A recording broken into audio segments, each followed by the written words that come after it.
नमस्कार दोस्तों, आपका बहुत बहुत स्वागत है। आज के एपिसोड में हम स्पेक्ट्रम के अध्याय 9 आधुनिक भारत का इतिहास का जो टॉपिक है सामाजिक सुधार आंदोलन, उसको जानने का प्रयास करें। उसमें आज पढ़ेंगे राजा राम मोहन राय एवं ब्रह्म समाज। तो सबसे पहले हम बात बता दें कि राजा राम मोहन राय का जन्म 1772 में हुआ था और मृत्यु 1833 में हुआ था। सबसे पहले राजा राम मोहन राय को भारतीय पुनर्जागरण का जनक कहा जाता है। राजा राम मोहन राय को क्या कहा जाता है? भारतीय पुनर्जागरण का जनक कहा जाता है और इन्हें नए भारत का पैगंबर भी कहा जाता है। याद रखिएगा दोस्तों, राजा राम मोहन राय को जो है नए भारत का पैगंबर भी कहा जाता है और इन्हें भारतीय पुनर्जागरण का जनक भी कहा जाता, आधुनिक भारत का निर्माता भी कहा जाता है। राजा राम मोहन राय को आधुनिक भारत का निर्माता भी कहा जाता है। याद रखिएगा, राजा राम मोहन राय को क्या क्या कहा जाता है? नए भारत का पैगंबर, भारतीय पुनर्जागरण का जनक और आधुनिक भारत का निर्माता कहा जाता है। याद रखिए दोस्तों, हिंदू धर्म का पहला सुधार आंदोलन इन्हीं के द्वारा जो है चलाया गया था। याद रखिएगा, 1809 में उन्होंने एकेश्वरवादियों को उपहार नामक प्रसिद्ध पुस्तक लिखी थी। इन्होंने एक पुस्तक लिखी थी, याद रखिएगा, उस पुस्तक का नाम है एकेश्वरवादियों को उपहार नामक पुस्तक लिखी थी। अपने मत के समर्थन में उन्होंने वेदों उपनिषदों को बंगाली अनुवाद लिखे, है ना, और हिंदू धर्मशास्त्र भी एकेश्वरवाद का समर्थन करते हैं। 1814 में उन्होंने कलकत्ता में आत्मीय सभा का मतलब होता है मित्रों का समाज, है ना, इसकी स्थापना की। तो अगर आपसे पूछा जाता है कि आत्मीय सभा की स्थापना किसने की, तो 1814 में जो है कलकत्ता में राजा राम मोहन राय ने किया। आत्मीय सभा का मतलब होता है मित्रों का समाज, है ना, और इसके तहत जो है वो मूर्ति पूजा, जाति प्रथा की कठोरता, अर्थहीन रीति रिवाज तथा अन्य सामाजिक बुराइयों की भर्त्सना की। कहने का मतलब है ये मूर्ति पूजा के विरोधी थे, है ना, जाति प्रथा की कठोरता के विरोधी थे और रीति रिवाज और अन्य सामाजिक बुराइयां थे उसकी भी उन्होंने आलोचना की थी। तो हमने क्या देखा? राजा राम मोहन राय को नए भारत का पैगंबर कहा जाता है, दूसरा नाम भारतीय पुनर्जागरण का जनक कहा जाता है, आधुनिक भारत का निर्माता कहा जाता है। राजा राम मोहन राय ने एक पुस्तक लिखी थी 1809 में, उसको कहा, उस पुस्तक का नाम है एकेश्वरवादियों का उपहार नामक पुस्तक लिखी थी। उसके बाद 1814 में उन्होंने आत्मीय सभा नामक संगठन की स्थापना की और आत्मीय सभा का मतलब होता है मित्रों का समाज, और इसके तहत उन्होंने मूर्ति पूजा का विरोध किया, जाति प्रथा का विरोध किया, अर्थहीन रीति रिवाजों का विरोध किया और समाज में जितने भी बुरी कुरीतियाँ थी उसकी जो है उन्होंने भर्त्सना की। तो ये है आपका।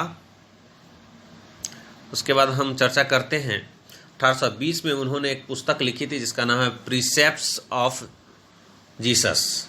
1820 में उन्होंने जो है एक पुस्तक लिखी थी, प्रीसेप्ट्स ऑफ जीसस लिखा था उन्होंने, है ना, और इसमें जो है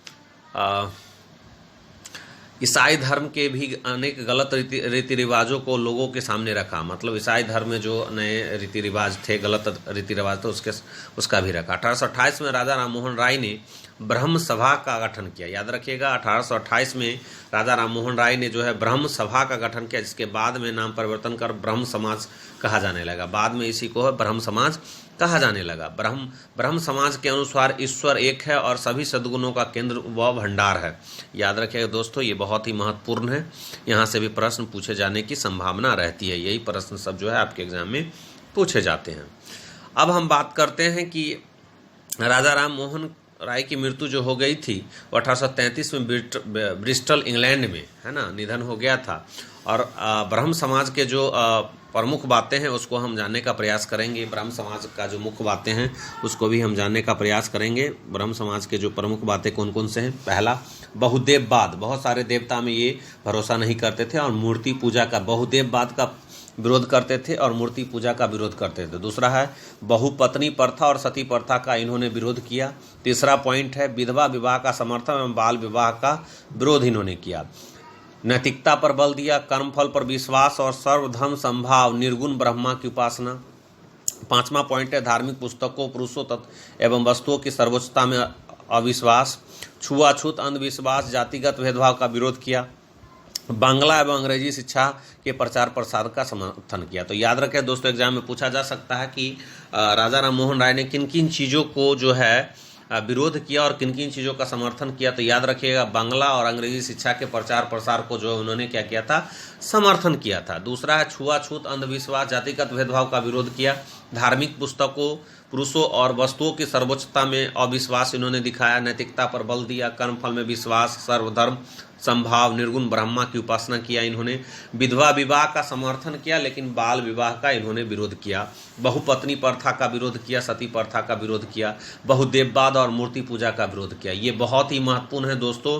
राजा राम मोहन राय जो हैं वो किन किन चीज़ों का जो है विरोध करते थे और किन किन चीज़ों का समर्थन करते थे, तो बहुदेववाद का विरोध करते थे, मूर्ति पूजा का विरोध करते थे, बहुपत्नी प्रथा, एक से अधिक शादी का विरोध करते थे, सती प्रथा का विरोध करते थे कि सती प्रथा नहीं होना चाहिए, और इसकी 1800 ये लॉर्ड विलियम बेंटिक की सहायता से भी सती प्रथा का उन्होंने अंत करवाया। विधवा विवाह का उन्होंने समर्थन किया, लेकिन बाल विवाह का विरोध किया। नैतिकता पर बल दिया।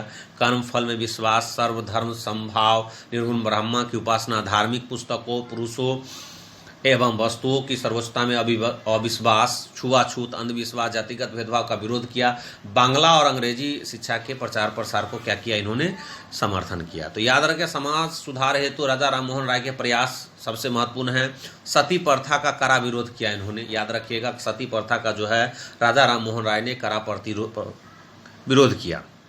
जो कुरीतियाँ थी सती प्रथा, उसको इन्होंने विरोध किया। इसी के पश्चात जो 1829 में लॉर्ड विलियम बेंटिक ने एक कानून बनाकर सती प्रथा को क्या किया, अंत किया था।